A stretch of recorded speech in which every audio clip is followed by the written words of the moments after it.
This is an oral history interview for the UH Archives. Today is September 7th, 2006. I'm Charles Lundquist.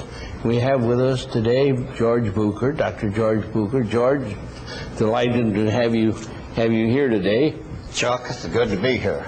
We usually like to start out by letting the interviewee give a little personal history of where he spent his youth, where he went to school, if he was in the military service, and how he got into the space program. Can you start out that way? Fine, thank you. I appreciate that. Well, I grew up in a small town called Ferguson, Missouri, which was a suburb of St. Louis. Went all through school there, and upon graduation from high school, went immediately into the Navy because World War II was going on at that time. After discharge from the Navy, I attended Washington University in St. Louis, received my bachelor's degree in engineering under the GI Bill. Can you say a bit more about your naval service, where you served, what you did? I was a fireman in the engine room of a ship that was in the South Pacific. It was a submarine chaser. At the time I entered service, when I turned 18, the war was about half over, so we did not encounter any enemy submarines, but the experience was very rewarding, very maturing, and of course the benefits to me and to others from the GI Bill were manifold and enabled many of us who might not otherwise have been able to go to a university to attend a university. Okay, very good. Thank you. You were talking about your university. Yes, I attended Washington University in St. Louis because, as I mentioned, my home was in a suburb of St. Louis, and after having been away, I wanted to stay at home if at all possible. Should I continue with my employment experience? Yes, go ahead. Then, after graduation, I did go to Houston and was employed by the Texas company, doing design work for pumping stations in the oil fields. And then I returned to St. Louis and went to work for St. Louis Ordnance District, which was part of the Ordnance Corps of the U.S. Army. And in early 1956, at the time that the Army Ballistic Missile Agency was formed, the Army sent notices to all ordnance installations advising them about the formation of ABMA and announcing that there were many job opportunities. So this was the thing that really triggered my entrance to the space program, space and missile program. I was very intrigued by they thought that I might work on missilery, rocketry. And so I came to Huntsville in April of 1956, 1 month after ABMA was formed. I received a number of job interviews, and I accepted the one from Dr. Ernst Stuhlinger. Dr. Stuhlinger was the head of a small office entitled Research Projects Office. Now, the Research Projects Office was not directly involved in the development of the launch vehicles as the bigger laboratories were. And the Research Projects Office at that time had 7 people, as I recall. Dr. Stuhlinger, Gerhard Heller, Dr. Wolfgang Steuer, Rudy Schlitt, yourself, Professor Herman Oberth, and Ruth Christopher. So I returned to Huntsville in May and began work then in the Research Projects Office. If I remember correctly, Dr. von Braun had formed the Research Projects Office for several reasons. One, to conduct research. Second, to take a look at future projects. And thirdly, to establish a liaison with the outside scientific community. As I mentioned, the Research Projects Office was not part of the major effort that was going on at ABMA for the development of launch vehicles. Most of the personnel, most of the money went to the other laboratories that were directly involved in the development of the launch vehicle. And so Research Projects Office grew rather slowly. Eventually it became the Research Projects Laboratory in ABMA and continued as such when the Development Operations Division of Dr. von Braun became the nucleus for the Marshall Space Flight Center. Later on, the Research Projects Laboratory became the Space Sciences Laboratory. However, during that period, the Army period, the office or the lab did get involved in the payloads that were being put up on the launch vehicles. Exactly. That is very true. And the early studies, maybe the earliest studies on lunar scientific payloads were performed by personnel of the Research Projects Laboratory. And if I can look at my notes, from December 1962 until September 1963, 3 reports on possible scientific lunar payloads were produced in the Research Projects Laboratories. And the co-authors of these reports were Dr. Alfred H. Weber, who was the head of the physics department at St. Louis University and a summer employee for a number of years of our laboratory, Mr. James Downey, Mr. Herman Garreau, George Bucher, and of course many other people within the laboratory, such as yourself, contributed to these early payload studies. I think they probably did not receive too much publicity, and I'm not sure if they're still available. I do have the titles if one is interested. Very well. Well, what happened after that? Well, let me tell you about one thing that happened before that. Okay, please do. As I mentioned, when Dr. von Braun's Development Operations Division was destined to become the nucleus of the Marshall Space Flight Center in NASA, but prior to becoming part of NASA, NASA headquarters requested the Marshall Space Flight Center, requested the Army Ballistic Missile Agency to undertake some studies on a lunar landing using the Saturn-based systems.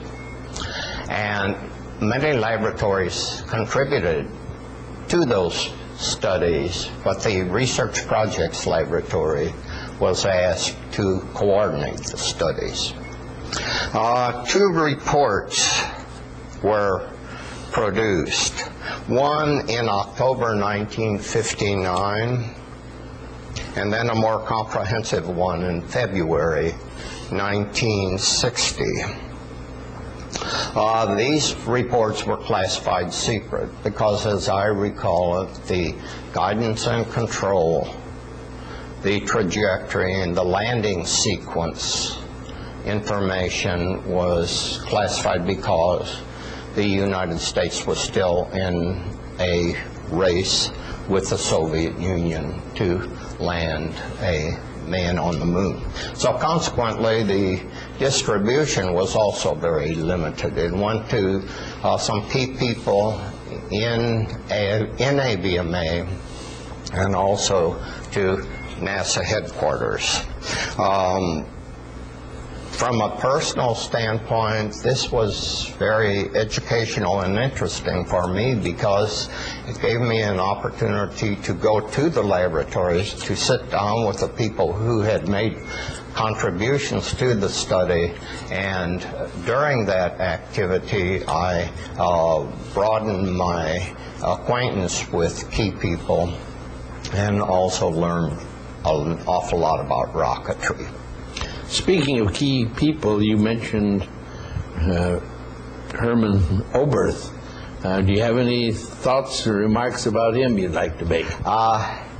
Yes. Before we get on to later things.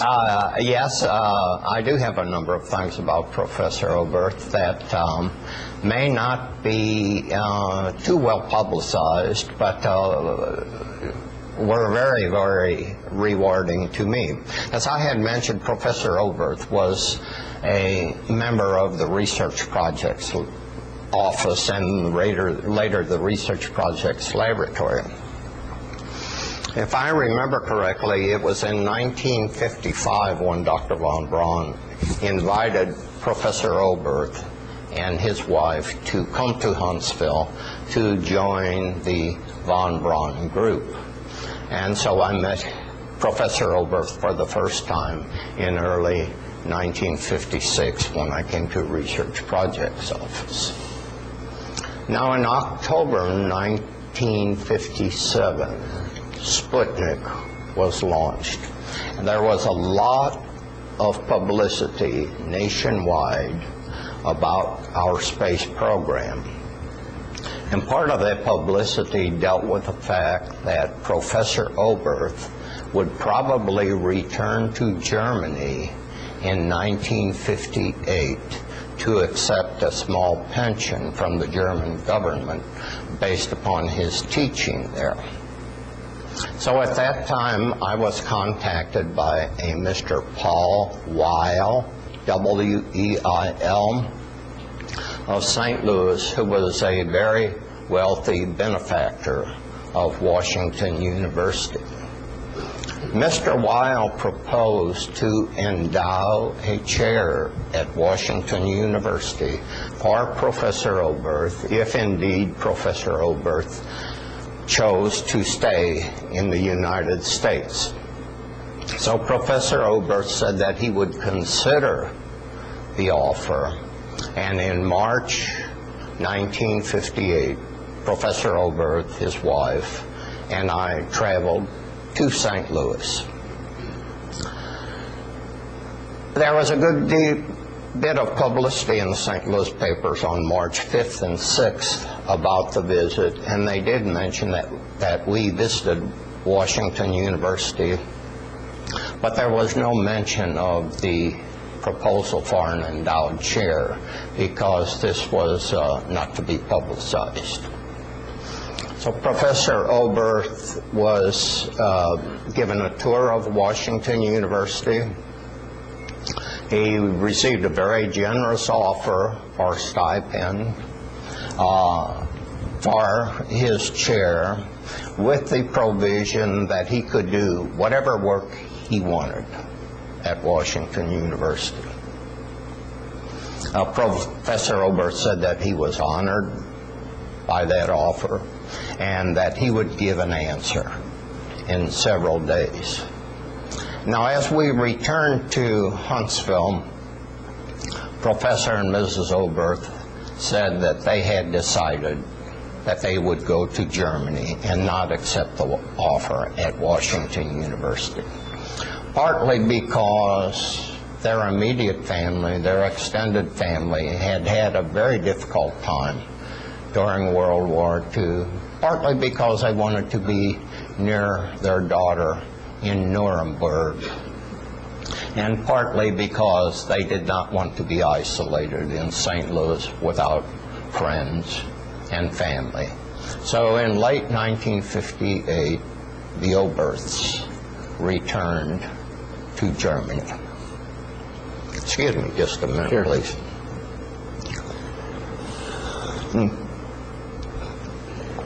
Now, Chuck, if I may continue the story about Professor Oberth. Please do.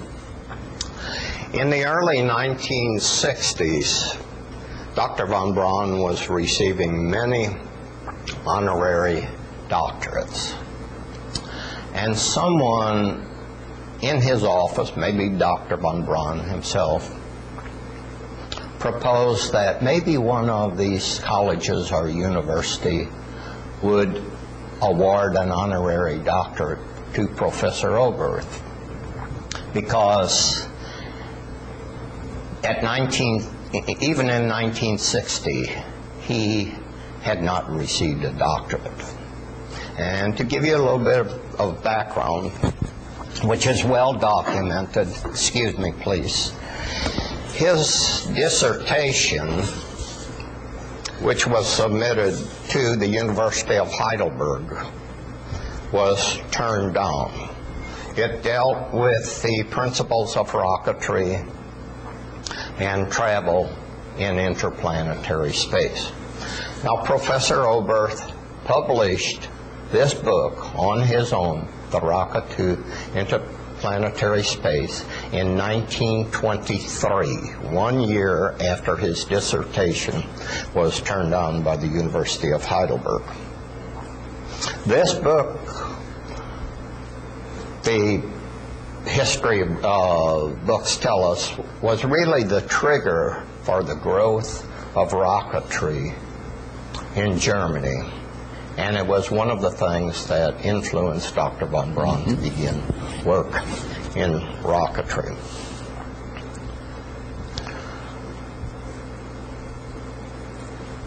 Excuse me just a minute while I look at my notes. So in 1960, Professor Oberth was still a prophet without a doctorate. And as I mentioned, someone near Dr. von Braun, maybe Dr. von Braun himself, proposed that one of these universities present an honorary doctorate to Professor Oberth. Very nice suggestion. Yes. So a proposal was made to Iowa Wesleyan University in Mount Pleasant, Iowa. And the university accepted this proposal and really was very enthusiastic about it. So in the fall of 1961, Professor and Mrs. Oberth returned to Huntsville, and I was asked to accompany them to Mount Pleasant, Iowa, for the award of his honorary doctorate, probably because I had traveled with them previously. Did you give a talk at the time? Oh yes, quite a bit. And Professor Oberth was not a talkative person, but his wife was an easy conversationalist, and when she began to talk, he also began to talk. So we had many pleasant conversations, and I learned things about their life in Transylvania, and it was very nice. So anyway, on October 27th, 1961, Iowa Wesleyan College awarded the first honorary doctorate to Professor Oberth. And a number of people received honorary doctorates. One was Dr. Van Allen, Jim Van Allen. He was an alumnus of Iowa Wesleyan College before he went to Iowa State. Mr. S.S. Kresge, head of the dime store chain. Mr. Sarnoff, who was head of the National Broadcasting System, received an honorary doctorate. Good company. Yep. And so after each of these awards, there was polite applause, but when Professor Oberth received his award, there was a standing ovation.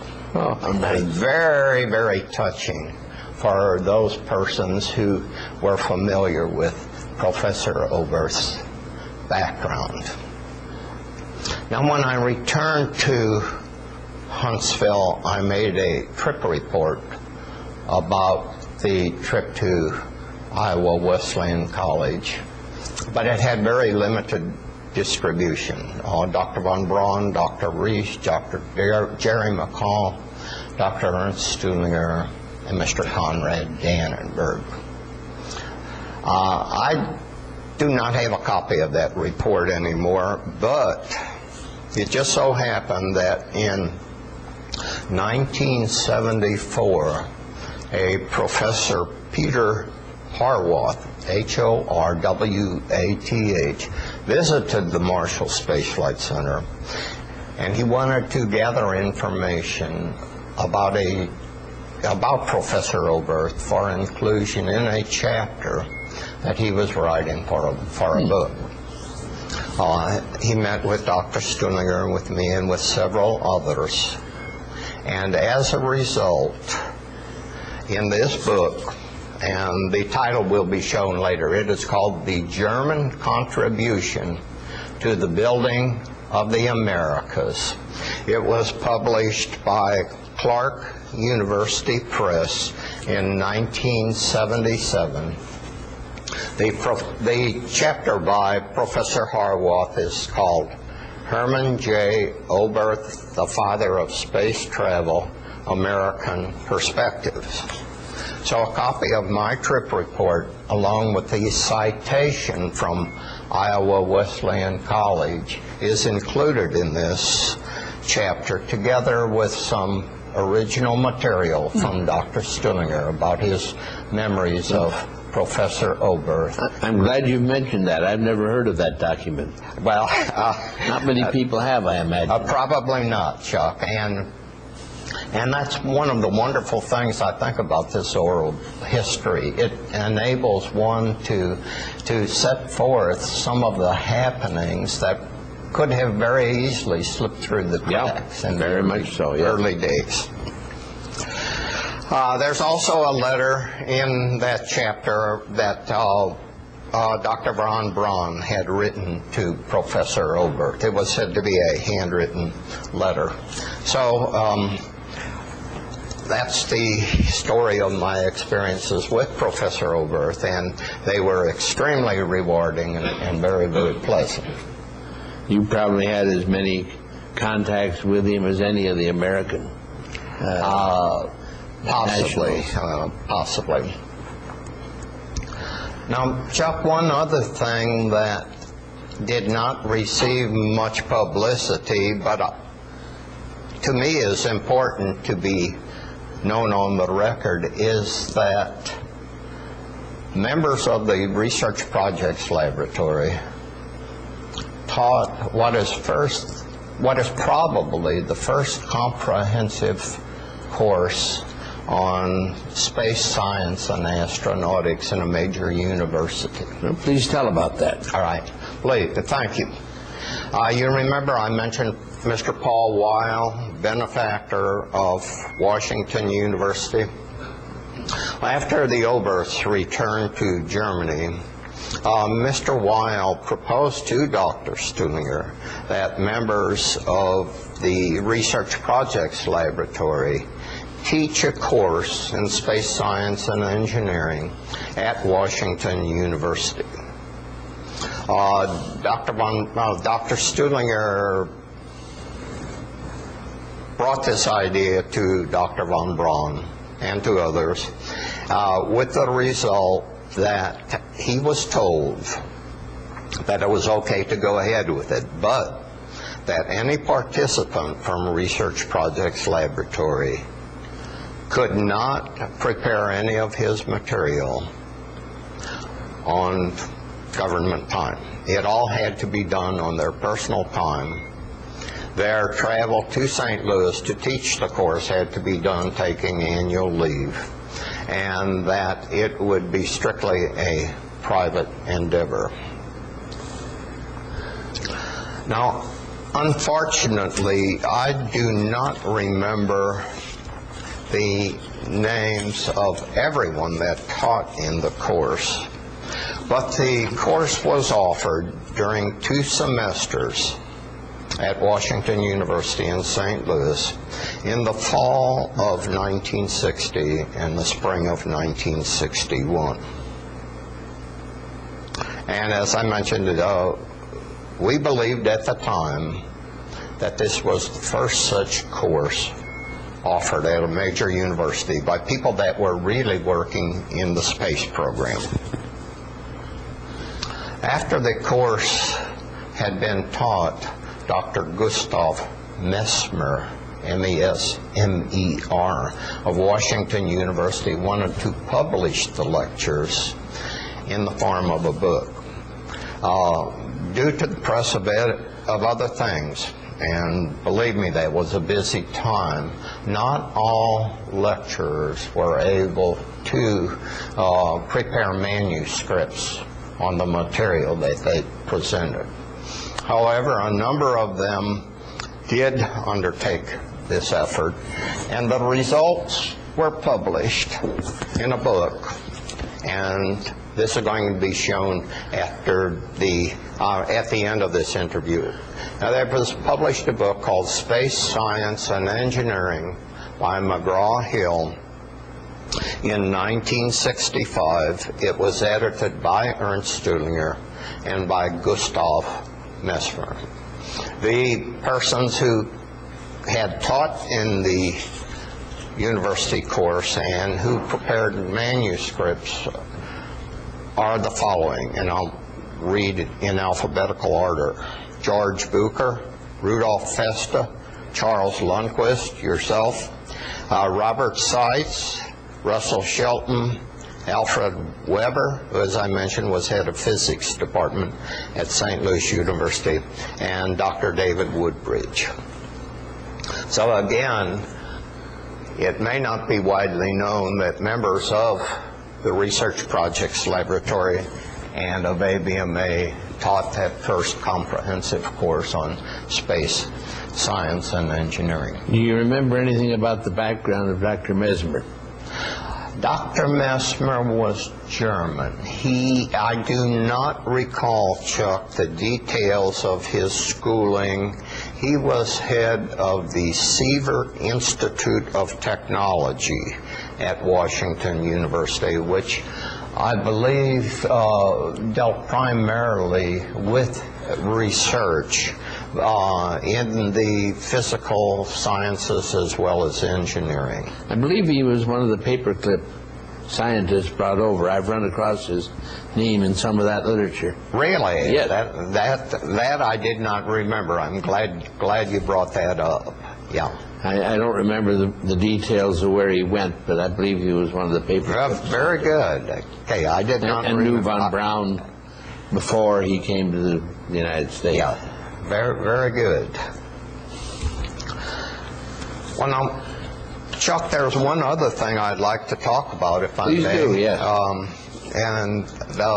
was involved in a very, very interesting endeavor to publish a book in commemoration of Wernher von Braun's 50th birthday. Dr. Ernst Stuhlinger proposed that present and former colleagues of Dr. von Braun contribute papers for inclusion in a volume to be presented to him on his 50th birthday. And Dr. Stuhlinger pointed out that this is a tradition in European universities especially, as well as U.S. universities, that a commemorative volume containing papers from one's peers and students be collected into a volume and usually presented on one's 65th birthday. However, Dr. von Braun had made so many accomplishments that Dr. Stuhlinger proposed that it be done on his 50th birthday. So papers were solicited, and on March 23rd, 1962, the commemorative volume was presented to Dr. Stuhlinger. I'm sorry, to Dr. von Braun by Dr. Stullinger. It was called From Peenemünde to Outer Space. It was published at the Marshall Space Flight Center. It contained 40 papers from some 65 contributors, because some papers had more than a single contributor. From a personal standpoint, it was very exciting to work on this, because some of the papers that were submitted were written by original members of the von Braun team. Not all of them had mastered English, because it was their second language. So some of the sentences were a little bit clumsy, some were not completely clear. So in sitting down with those persons and rewriting it, editing it, I had the opportunity to get to know some of them very well, and to me that's a real highlight of my career. I might say that a condensed version of this publication was published in 1963 by McGraw-Hill. It is entitled Astronautical Engineering and Science. And the the editors are the same as the original version. They're Dr. Ernst Stullinger, Mr. Fred Ardway, Dr. Jerry McCall, and George Bucher. So it was a yeoman's job. You did very well, the four of you. Thank you. Thanks, Chuck. Those are the things that I had planned to cover today. Let's come back to your career a little bit. All right. Sometime during all this busy work you've talked about, you found time to go back to graduate school. And you might say a word or two about that. Okay. Yes, indeed, I did. I did find time to go back to graduate school, and from that standpoint, I was extremely fortunate. I had always wanted to get advanced degrees, and working with persons such as yourself, Ernst Stullinger, and others in the Space Sciences Laboratory, it was a real motivation to me.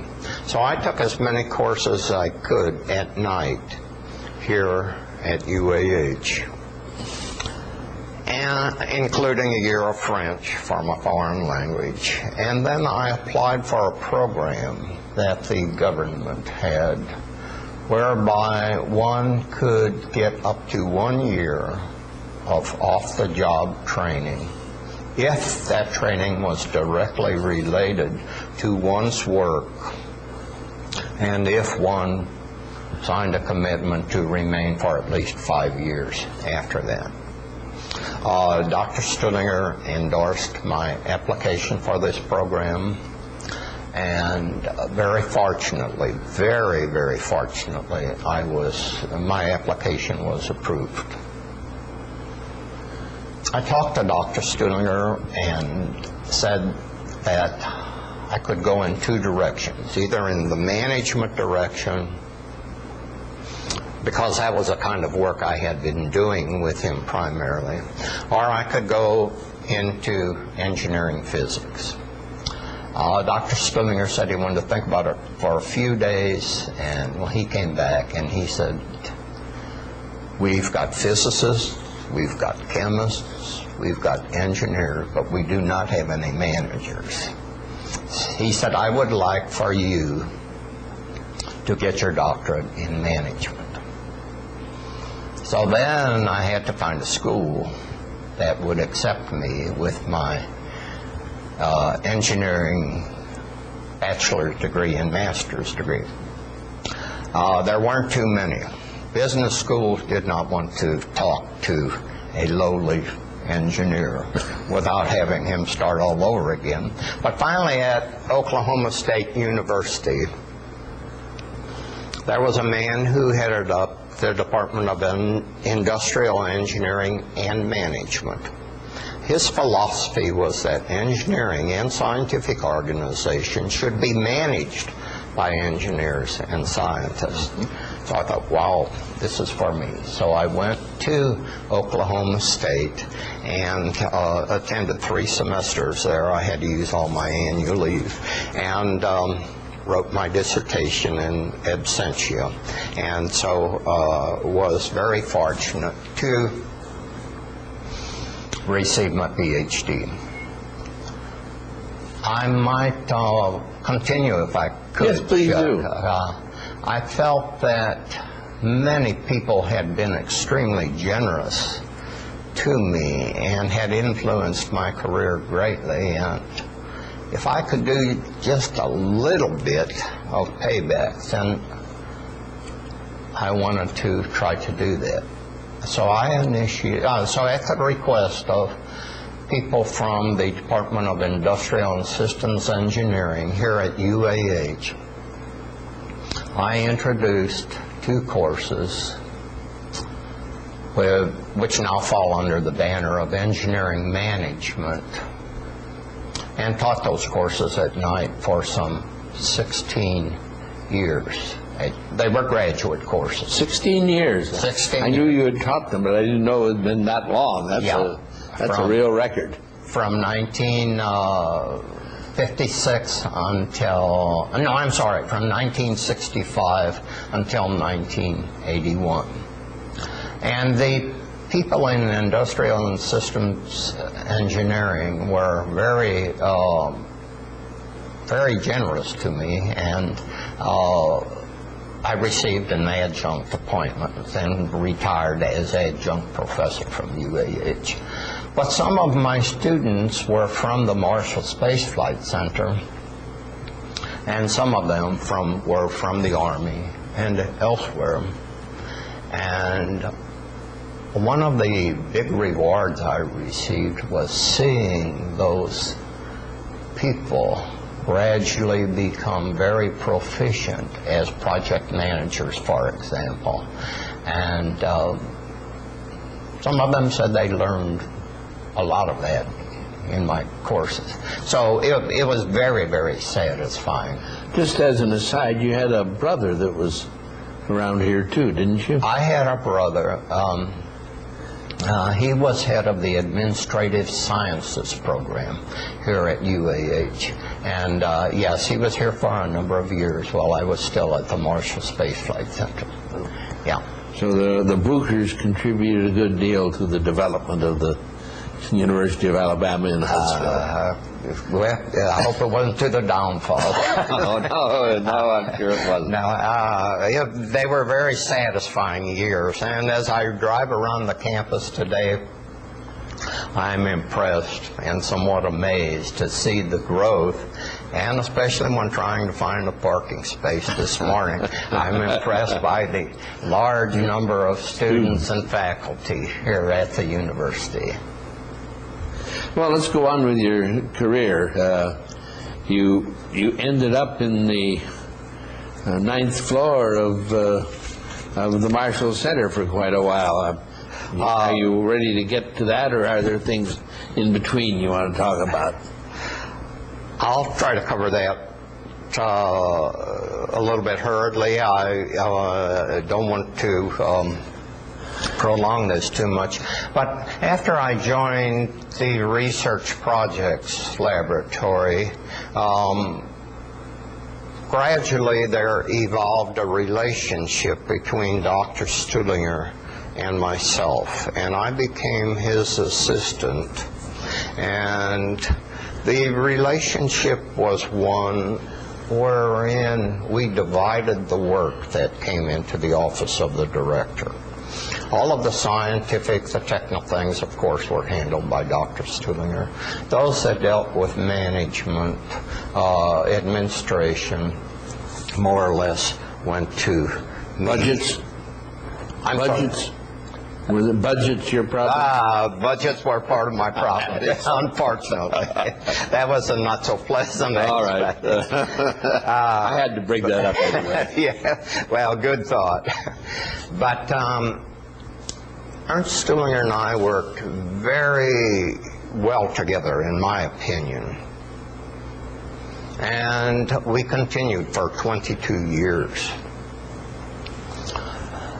Well, we were dividing the work between management and engineering. We always made it a practice to very closely coordinate what we were doing. Wherever possible, we met on a daily basis. And if that was not possible, then at least we knew what the other person was doing, because Dr. Stuhlinger read all of the correspondence that I had prepared. I read all of the correspondence that he prepared. And if it was something rather major, we sat together and determined how to attack it. We used this mechanism for 22 years. And eventually I became assistant director in the Space Sciences Laboratory, continuing to work with Ernst Stuhlinger. And when he was appointed as Marshall's first associate director for science, I was honored that he asked me to accompany him and be his deputy. So indeed, we moved to the What year was that? That was about 1970, Chuck, as well as I can recall. I'm not absolutely certain, but it's around 1970. Right. And this was a time after the Apollo landings had occurred, and it was recognized that the future for the Marshall Space Flight Center might lie in the management of development of large space halos. So it was felt that more visibility needed to be given to science within the Marshall Space Flight Center. And that's why the Office of the Associate Director for Science was established, and why Ernst Stuhlinger, who is widely recognized as the chief scientist of the von Braun team, was named as the first Marshall Associate Director for Science. I continued with Dr. Stuhlinger until he retired in 1977. Or maybe it was 1978. But anyway, from 1956 until 1978, that was the 22 years we worked closely together. We still are very close. We have good contact, and I think the world of him. I took early retirement from the Marshall Center in the beginning of the year 1981. With my military service and some other civil service, I had enough years to have a full retirement. Well, what have you done since retirement? Well, it's again, it's very interesting, so I'll tell you a little bit about some of the things that I did that are related to the space program, because I know that's the intent, the purpose of these oral histories. After retiring in early 1981, my wife and I went to Saudi Arabia in late 1981. I worked for a research institute at the University of Petroleum and Minerals in Bahrain, Saudi Arabia. I was older than most of the other managers there, so I was given a position which was called Senior Advisor to the Director of the Research Institute. And I might say that the managers in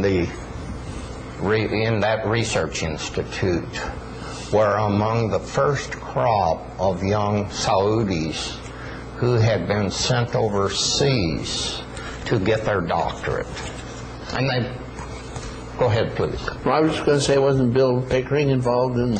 Yeah, Bill Pickering was indeed involved. He was deeply involved in that, and he visited a number of times, and I saw him a number of times. We had a number of discussions. Bill was the former director of the Jet Propulsion Lab. We had lots of dealings with him in those early days. Yes, indeed. Yes, indeed. And I might say that the University of Petroleum and Minerals was established by a consortium of U.S. universities. It included Caltech, so Bill Pickering was definitely involved there. It included the University of Alabama. It included in Tuscaloosa. It included Rensselaer Polytech and one other university that I do not recall. But Dr. Pickering was the first director of that research institute. So he instituted management practice very much like those found within NASA and JPL. So consequently, when I went there, I felt very much at home. Now, again, these young Saudi PhDs who were division managers were the brightest of the bright, the first crop that came to the United States. In fact, in 1995, two of them became ministers in the King's cabinet.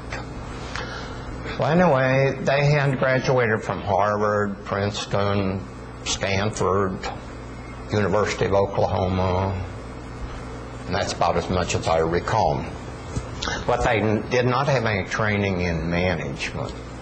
So my primary task was to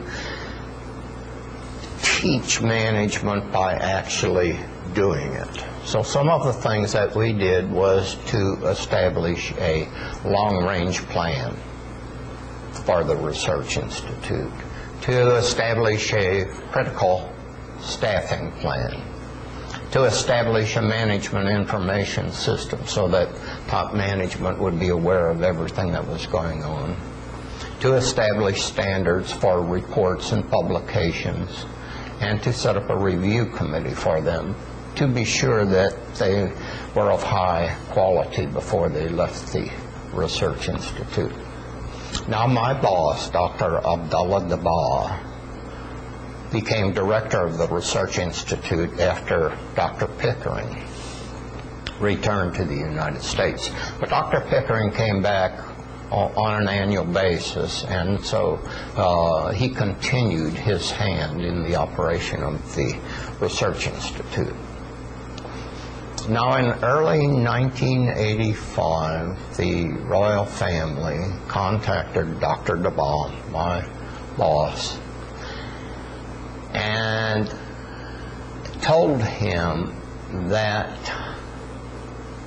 a young Saudi prince was going to fly on the space shuttle, and asked Dr. Dabah to form an experiments team to develop experiments for the prince, whose name was Sultan, to perform during his 7 days in space, so rather than just be idle. The mission of the shuttle, I think it was called 51G. One of the missions was to launch an Arabian communication satellite. It was called Arabsat. The League of Arab Nations was going to put up that satellite so they could communicate between nations as well as within a nation. So Saudi Arabia, being the major financial contributor, was able to name the mission specialist to the mission, and NASA had informed the League of Arab States that they could send a mission specialist on board because they were carrying their payload. That mission specialist was Prince Sultan, son of Salman, who is the governor of Riyadh and the number 3 person in the Saudi royal family. And Sultan was the grandson of Abdulaziz, the founder of the Kingdom of Saudi Arabia. He received his master's degree in communication from the University of Denver, or the University of Colorado. I believe it's the University of Denver. So he was an excellent communicator. He was a pilot. He was very physically fit.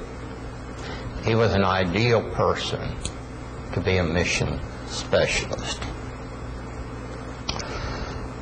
So the royal family asked Dr. Daba to form this experiments team, and they told him they wanted it to be all Saudi, because Sultan was to be the first Arab into space, and they wanted the entire effort to be an Arabian effort. Dr. Daba said, okay, but there's one other guy that I would like to have. He has been with NASA. His name is George Bucher. He's not a Saudi. So he's living there anyway. So very fortunately, after some deliberations, approval was given, and I did become a member of the experiments team. The entire team went to Houston in the spring of 1985. We worked with Sultan and his backup astronaut during their free time to teach them how to do the experiments that they were to perform. The launch was scheduled for late June 1985. This month just happened to be the Islamic holy month of Ramadan, where one fasts from dawn till dark. So during those 16-hour days, by late afternoon, one's eyes became glassy, mouth cottony, brain slowed down, and it was physically very fatiguing. But anyway, the launch was accomplished on time. Sultan performed all of his experiments except one.